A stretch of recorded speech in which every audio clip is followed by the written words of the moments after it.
Excuse-moi, président, mais il faut que je te parle.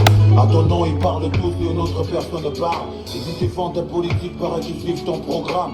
Mais toi qui as décidé de nous exclure de la gamme.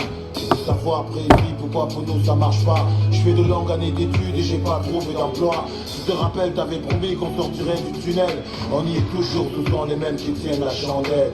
Regarde sur notre toit, ces filles elles n'ont pas le choix. Elles n'ont pas 16 ans, elles vendent leur corps, elles n'ont pas le choix. Paraît que l'école c'est plus à rien, les gars se pètent le caca. Pendant ce temps, tes ministres friment dans nos rues en bras d'océan. Ah, précis, arrête ça, c'est ça ton travail. Oui, Inch'Allah, je jure, on nous fera le travail. Le peuple n'en peut plus, les jeunes en ont marre. On veut aussi goûter le goût du miel, sinon on te gare. J'ai dit, précis, arrête ça, c'est ça ton travail. Oui, Inch'Allah, je jure, on nous fera le travail.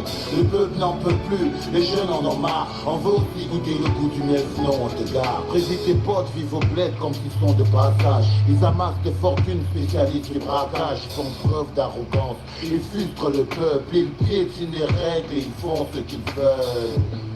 Ils veulent aussi te faire passer pour le compte de service, un précis dépassé. Ils n'ont qu'un rêve de remplacer, prendre ta place, c'est un objectif déclaré. Précis, le Cameroun va mal. Malgré la paix, le Cameroun lui va très mal. Le Cameroun est souffre de martyr, il crève de faim, il y en a plein qui veulent partir. Le responsable ici c'est toi, le garant de la sécu du petit peuple c'est toi. Surtout ne te détourne pas, sinon comme en février t'auras des jeunes qui pètent un câble. Précis, les jeunes ne rêvent plus. Précis, les jeunes n'en peuvent plus. La majorité crève dans le vice qui bascule. Et quand le monde avance, nous on plaide, on recule. Précis, tes potes ne t'aident pas. C'est vrai qu'au fond, toi-même tu ne les aides pas. Ils pillent les fonds à fond et toi tu causes pas. Et lorsqu'ils changent de front, tu leur envoies tes gros bras. Vas-y précis, arrête ça. Ton système est faible et présente trop de failles. Quand te le dis par deux fois, fais ton job c'est d'arrêter ça. Ah, précis, arrête ça. Bonsoir, bonjour à tous les combattants, bonjour au peuple camerounais, en fonction de l'endroit où vous trouvez dans le monde. Donc partagez. Bonjour Yves Papa, bonjour le grand combattant, bonjour. On n'en peut plus, les jeunes en ont marre. On veut aussi goûter le goût du miel, sinon on te gare. Précis, aujourd'hui je te précise. La pensée du peuple, faut que tu te décides. Tu votes pour lui. Bonjour Rivelli, bonjour. Alors, Camden, bonjour à tous ceux qui sont connectés. Bonjour à Rosalie Serré, la grande combattante du Don Quata. Bonjour. Bonjour à Larry Giscard, bonjour. L'opération chassement des ambassadeurs sans rien casser ni détruire. Ce sont nos immeubles diplomatiques. Nous veillerons à la sécurité. Merci pour ton conseil. Bonjour Dieu vivant. Bonjour Rivelli, Janko, bonjour. Bonjour à tous ceux qui sont connectés. Donc, bien que vous êtes connectés, vous connaissez ce qu'il y a à faire, c'est de partager. Parce que c'est très important. Nous sommes dans la dernière ligne de notre combat. Et à ce niveau, nous ne devons plus être là pour sélectionner les directs que nous allons partager. Nous allons partager tous les directs. Parce que comme on vous l'a dit, nous ne sommes plus dans les invectives, nous ne sommes plus dans les insultes, nous ne sommes plus dans les divisions. Nous sommes dans la dernière ligne droite. Nous avons des sujets assez sérieux aujourd'hui à parler. Bonjour Karine Viviane Richaud, bonjour la générale Don Quata, bonjour. Merci encore pour tout ce que tu fais la générale, merci pour tes directs. Malgré la douleur que tu as en ce moment après la perte de ton frère, mais tu restes concentré dans le combat. Cela veut dire que le Cameroun est au-dessus de nous. Donc c'est pour cela que j'ai mis dans l'air des titres, je pense que ça doit être en 3e ou 4e position. Allons-nous toujours dire que nous sommes Camerounais ou sommes-nous Camerounais? Parce que la question c'est à deux volets. Allons-nous toujours dire que nous sommes Camerounais ou sommes-nous Camerounais? Oui, je vais revenir là-dessus parce que c'est super important pour que les gens comprennent pourquoi est-ce que nous nous levons. Je redis encore bonjour à tous ceux qui sont connectés, bonjour à vous, bonjour à la famille résistante, bonjour à la famille révolutionnaire, bonjour au peuple 237, bonjour au peuple camerounais de la diaspora, bonjour à tous ceux qui sont levés pour le changement dans notre pays, parce que c'est notre pays à tous, malgré que un certain groupe nous a décidé que nous ne sommes pas camerounais, donc c'est pour cela ma question. Donc je reviendrai. Bonjour Elia, bonjour à Peggy, bonjour à tous ceux qui sont connectés. Je vous dis encore bonjour. Nous allons commencer dès le départ parce que après le discours de Paul Atangandi, celui que son vrai nom c'est Pierre Atangandi, qu'on appelle Joseph Vest, parce que Paul Atangandi n'est pas son nom, c'est le nom de son frère jumeau, donc lui il s'appelle Pierre Atangandi. Donc après son discours, qui nous a servi en termes de, je ne sais pas si on va dire d'intimidation ou de je ne sais pas quoi, nous aujourd'hui, les Camerounais du Don Kwata en majorité, les Camerounais de la diaspora, des intellectuels camerounais qui nous ont rejoints ou que nous avons rejoints, dans lequel nous menons le même combat pour le changement du Cameroun, le MRC, le président élu et tous les partis politiques qui sont en train de rejoindre le mouvement, nous n'avons plus peur. Nous n'avons plus peur parce qu'il faut qu'on le leur dise en face, qu'on les regarde, on leur dise que nous n'avons plus peur. La peur est un vice, je le dis régulièrement. La peur est un vice, elle ne correspond point à l'esprit de la démocratie. Nous battons pour une démocratie au Cameroun. Nous battons pour un état de droit. Et à ce titre, la peur ne nous anime plus. La peur ne nous anime plus. Quand je vois des sardinas aujourd'hui en train de se masturber, bonjour Chasserie, bonjour à Prupru, bonjour Paola, bonjour. Quand je vois des sardinas en train de se masturber aujourd'hui pour nous intimider, mais j'ai l'impression qu'ils n'ont pas compris. Ils n'ont pas compris que notre combat nous sommes au-dessus de la peur. Nous sommes au-dessus de la peur. Pourquoi? Je vais vous dire, je reviens dans les détails. Le premier titre, c'est quoi? Chapitre 1, je vous dis, le train de la révolution est lancé. Le train de la révolution est lancé. Est-ce que ce train pourra encore s'arrêter? Parce que c'est la question que chacun d'entre nous doit se poser. Bonjour Valérie, bonjour les papas, bonjour partagé. Est-ce que ce train pourra encore s'arrêter? Parce que c'est la question que chaque Camerounais se pose. D'autant plus que le MRC, avec le président élu, avait lancé les marches pacifiques et après, ils ont annulé les marches. Mais aujourd'hui, les gens se posent la question, est-ce que la mobilisation et la marche du 22 septembre pourra être annulée par le président élu, par le MRC ou par le directoire? Voilà des questions que plusieurs personnes se posent en ce moment. La deuxième question, c'est le 6 avril 1984. Nous étions très petits, ça c'est vrai, c'est l'histoire qu'on nous a racontée. Donc, le 6 avril 1984, il y a eu un coup d'État qui a été raté. Certaines personnes disent que ce n'était pas un coup d'État, c'était un montage du régime de Paul Biya pour se maintenir au pouvoir. Nous avons fait la corrélation entre ce qui va se passer le 22 et ce qui s'est passé le 6 avril 1984. Et le troisième point, allons-nous toujours dire que nous sommes Camerounais? Où sommes-nous Camerounais? Parce que il faut qu'on comprenne très bien. Est-ce que nous allons continuer à dire que nous sommes Camerounais? Parce qu'on le dit tout le temps. Mais est-ce que nous sommes réellement Camerounais? Est-ce que le Cameroun nous appartient? C'est la question qu'il faut qu'on se pose. Parce que quand on voit aujourd'hui dans les réseaux, quand on voit les chaînes de télévision, que ce soit Belinga ou c'est les hommes là que vous appelez, que ce soit Romeo Dika, que ce soit tous ces sardinas qui sortent aujourd'hui de tous les côtés, est-ce que nous sommes vraiment Camerounais? Ou est-ce que le Cameroun appartient à un clan et que nous sommes seulement là pour les accompagner comme des marionnettes et que nous disons tous les jours dans les réseaux, je suis Camerounais, nous vantons, je suis Camerounais, je suis fier de l'être, ainsi de suite. Ou est-ce que nous sommes réellement Camerounais? Parce que c'est des sujets très importants. C'est très important que nous puissions vraiment parler de cela. Est-ce que notre pays nous appartient? Parce que quand j'ai fait un commentaire pour dire que Paul Biya a joué le Njambo avec le Cameroun, certaines personnes sont mis à rire. Est-ce que ce n'est pas vrai? Est-ce que ce n'est pas vrai que Paul Biya a joué le Njambo avec le Cameroun? Est-ce qu'aujourd'hui, le fait de se maintenir au pouvoir n'est pas tout simplement le fait de vouloir nous embrouiller? N'est pas le fait de vouloir nous embrouiller? Parce que peut-être le Cameroun ne nous appartient même plus. Peut-être que la France a gagné le poker, a gagné le Njambo du Cameroun et que nous sommes là en train de nous battre comme ça, que le Cameroun ne nous appartient plus. Peut-être que le Cameroun appartient à la France, mais qu'ils ne veulent pas nous dire la vérité. On peut être là en train de s'agiter, en train de faire tout, or que notre pays même ne nous appartient plus. Ce sont des questions qu'au Don Kwata nous nous posons tous les jours. Parce que, et la troisième question, le troisième point c'est quoi? Le quatrième point c'est quoi? Parce qu'il y a une chose que les gens n'arrivent pas à comprendre. Est-ce que nous nous battons pour le pouvoir? Est-ce que Paul Biya se bat pour rester au pouvoir? Ou est-ce que le Cameroun ne nous appartient plus? Parce qu'il faut qu'on se pose la question.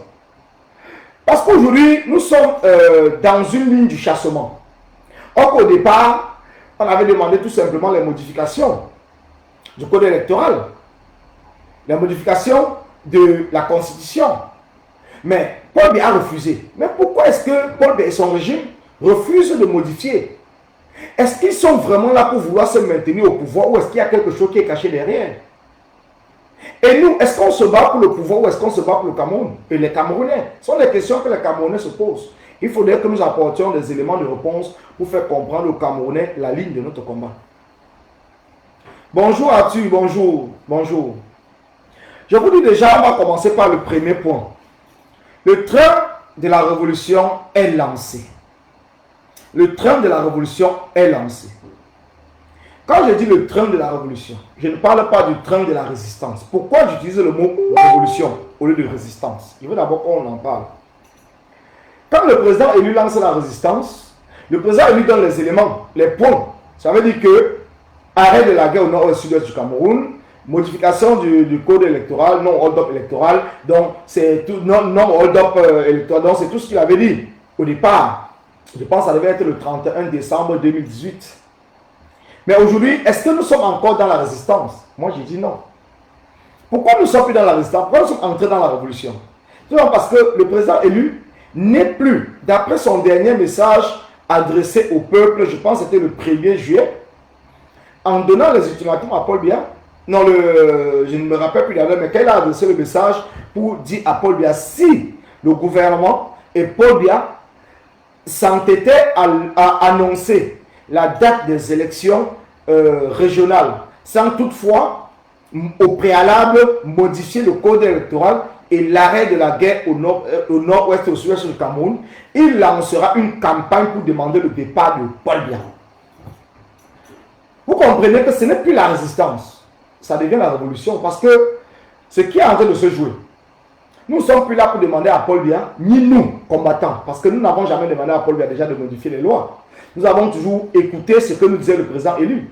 Mais nous étions dans notre propre combat qui était de demander le départ de Paul Biya. Donc c'est pour cela que quand le président élu nous rejoint pour demander le départ de Paul Biya, nous disons que le président élu a mis un pied en avant et est sorti de la résistance pour entrer dans la révolution. Parce que seule la révolution demande le départ de Paul Biya.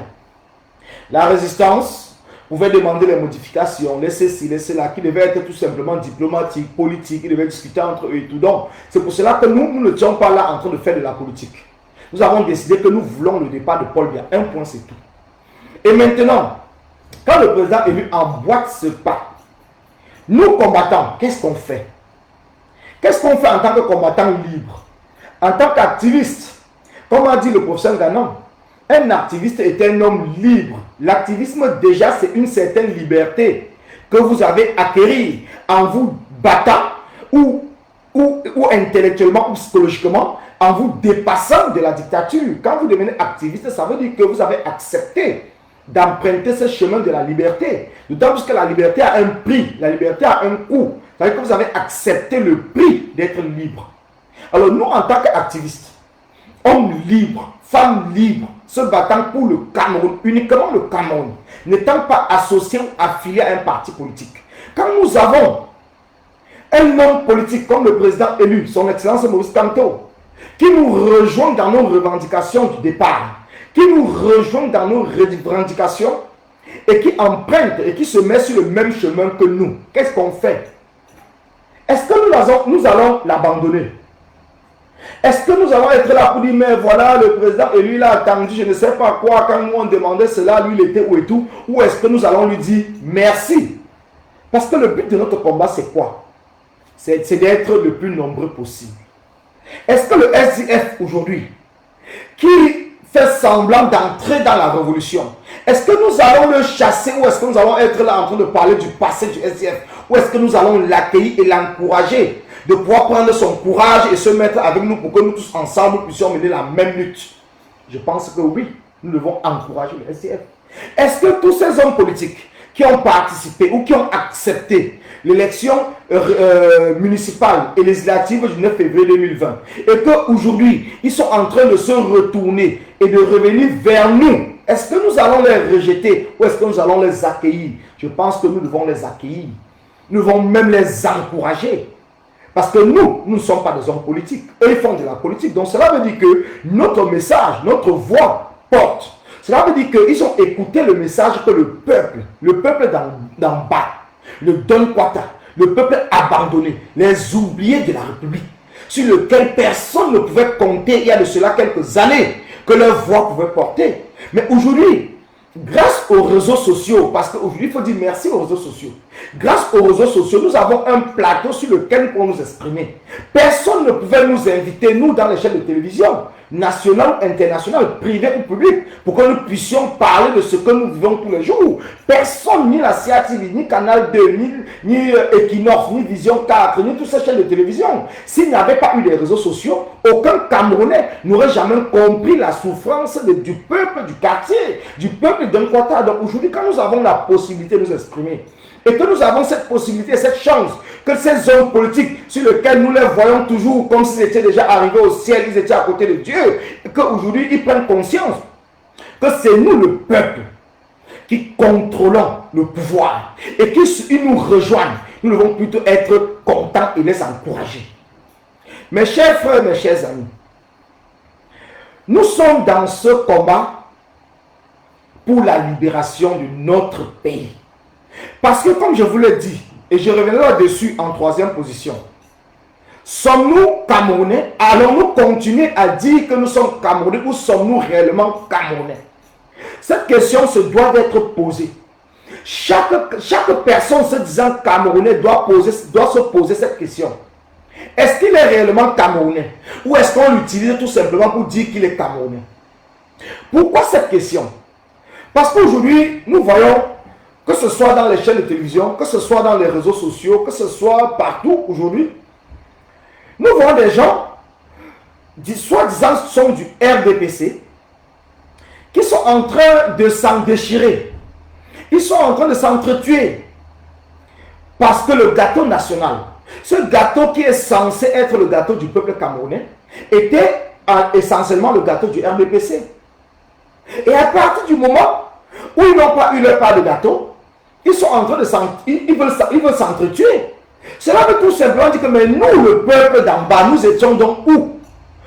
Quelle est la place du Camerounais lambda dans la tête de ce régime dictatorial de Paul Biya? Est-ce que nous étions vraiment considérés comme des Camerounais ou nous sommes tout simplement des cobayes?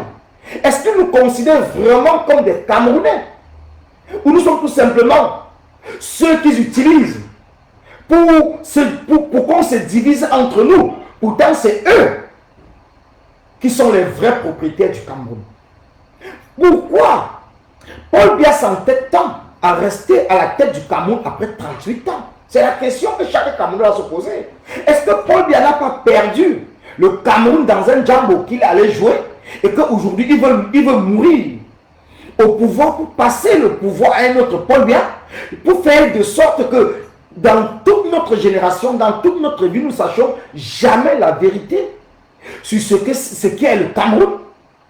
Ce sont des questions que nous tous nous devons nous poser. Ce sont des questions que chacun d'entre nous devrait s'asseoir et réfléchir. Pourquoi? Parce que ce n'est qu'un problème de pouvoir. Ce n'était qu'un problème de pouvoir.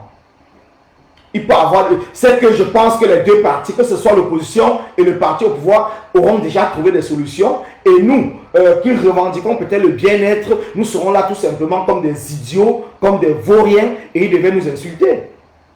Mais s'ils sont en train de se battre, que ce soit l'opposition, le MRC, qui est le seul parti d'opposition, et que plusieurs partis sont en train de le rejoindre dans le combat, que ce soit que le président élu qui a vraiment décidé de voir la vérité sur ce qu'est le Cameroun, sur ce qui reste du Cameroun, parce que nous nous battons aujourd'hui pour savoir ce qui reste du Cameroun.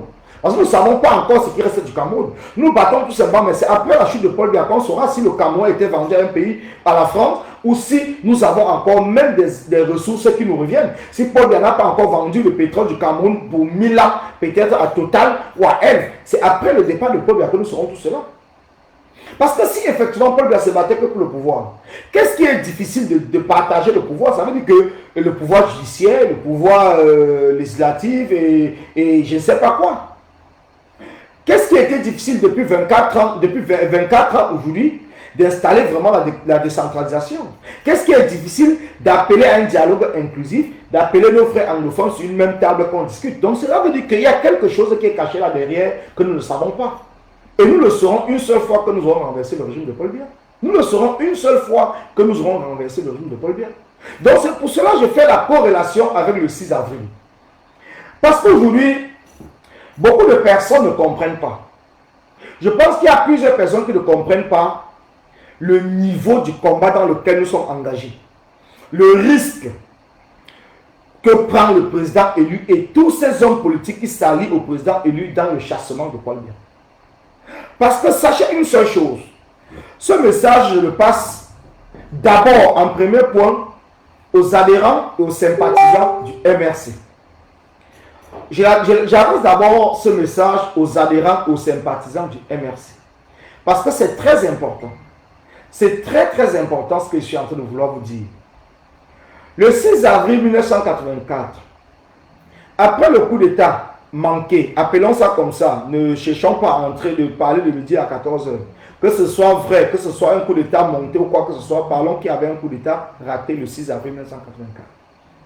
Vous savez ce qui s'est passé. Jusqu'aujourd'hui, le corps de Ahidjo est enterré au Sénégal. Je ne connais pas exactement le nombre de personnes qui ont été tuées. Le nombre de personnes qui croupissent encore jusqu'aujourd'hui dans les prisons de Yaoundé, de Douala, de Balmayo. Donc c'est pour cela que je vous dis, nous sommes dans un train, nous avons pris un billet aller simple. Comprenez très bien. Nous avons pris un billet aller simple. Comprenez très bien, parce que ceux qui ont fait le coup d'État en 84 avaient pris un billet aller simple. Ça veut dire que le retour était conditionné par la victoire du coup d'État qu'ils avaient fait en 84. Et comme ils avaient raté le coup d'État, la majorité sont morts. La majorité était morte. Le corps du président Ahidjo est resté en exil parce qu'il était obligé de fuir pour aller en exil. Comprenez très bien, parce qu'il ne faudrait pas que nous nous engageons dans un combat et que certaines personnes pensent qu'il y a un échappatoire, qu'il y a une issue de secours ou qu'il y a un biais retour. Nous ne sommes pas dans ce combat. Nous avons pris un biais aller simple. Nous avons pris un biais aller simple. Et aujourd'hui que le président élu nous a rejoints dans cette révolution en mettant le MRC, je parle aux militants du MRC. Donc sachez que le président élu, le directoire du MRC a tout misé dans cette révolution en demandant le départ de Paul Biya. Si nous ratons, comprenez très bien, si nous ne sortons pas dans tout le monde entier, ici en diaspora, comme au Cameroun, le plus nombreux possible le 22 septembre 2020, sachons tous ensemble que nous serons responsables de la mort du président élu. Que cela soit clair et que cela soit net dans la tête de tout combattant, sympathisant, membre, adhérent du MRC. Sachez que si nous ne nous mobilisons pas au maximum, si nous ne sortons pas de chez nous, parce qu'Atangan dit, essaye de nous faire peur, si nous ne levons pas, si nous n'appelons pas nos familles, nos frères, nos voisins, nos amis de se mettre dans la rue le 22 septembre 2020, nous avons crucifié le président élu. Sachez que nous avons enterré et nous-mêmes nous avons accepté la dissolution du MRC. Nous avons accepté que plus d'une centaine de cadres, des membres du MRC soient tués, fusillés sur la place publique au Cameroun, comme cela s'est passé le 6 avril 1984. C'est notre responsabilité. Nous devons être conscients des enjeux. Nous devons comprendre que les menaces d'Atangandi, ce n'est pas un jeu. Nous devons être sérieux dans ce que nous sommes en train de faire. Nous devons arrêter de rigoler. Nous devons les faire comprendre que nous sommes dans un combat et nous sommes déterminés pour faire partie, Paul Biya. Et nous devons nous battre jusqu'à la dernière goutte de notre sang afin de faire tomber ce régime qui dure chez nous au Cameroun depuis plus de 40 ans. L'heure n'est plus au jeu, l'heure n'est plus à la rigolade, l'heure est sérieux. C'est pour cela que vous avez vu Boumounissa ce matin avec un visage serré. Parce qu'ils savent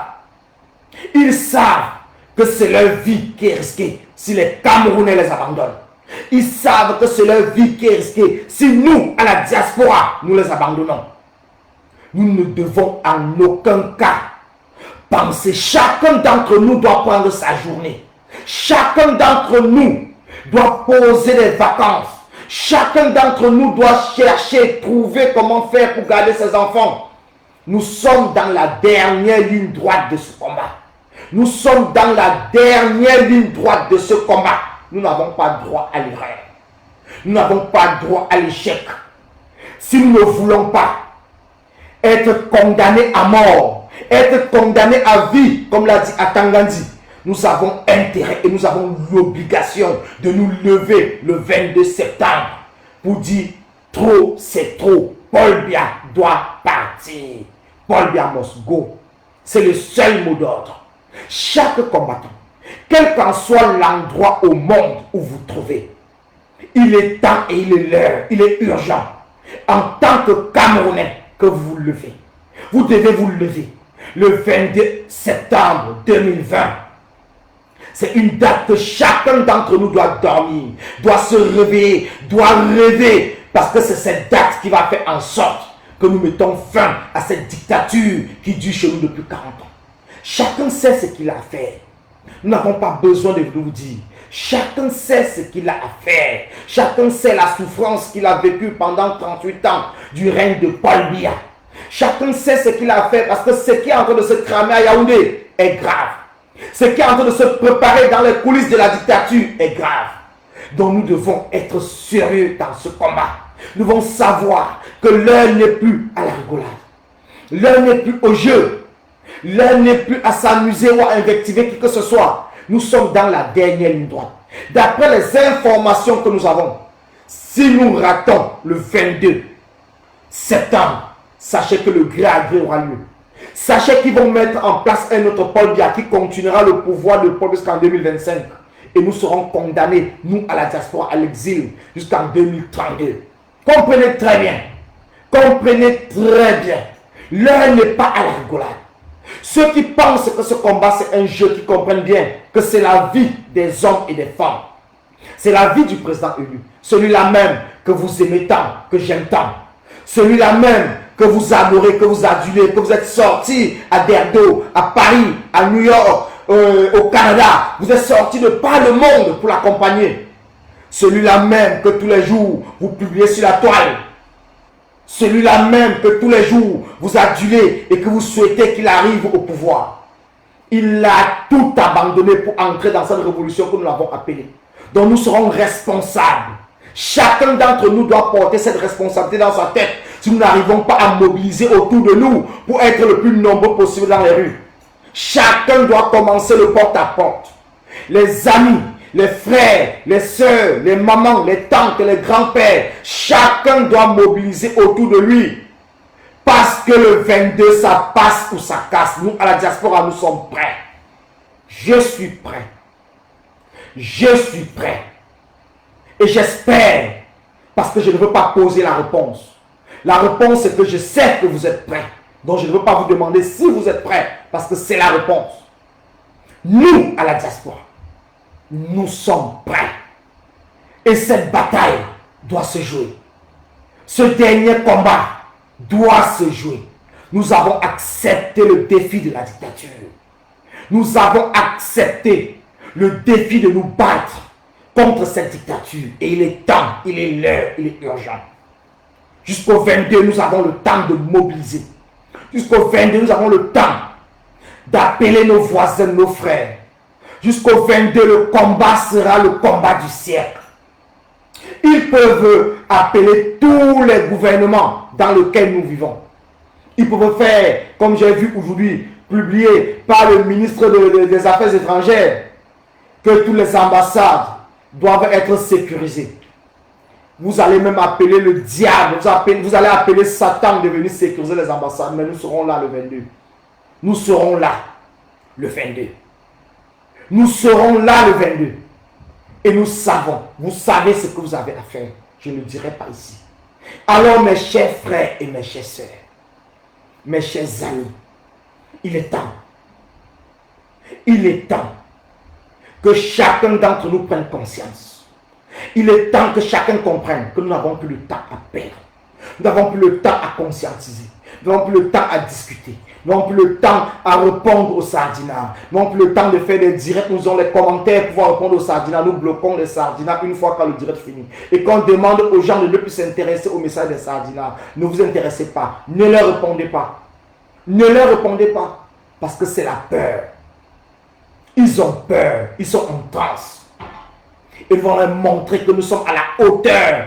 Nous sommes à la hauteur de l'enjeu et du défi qui a été lancé par Paul Biya, ce criminel, ce génocidaire que nous avons accepté. On ne lance pas un défi au peuple.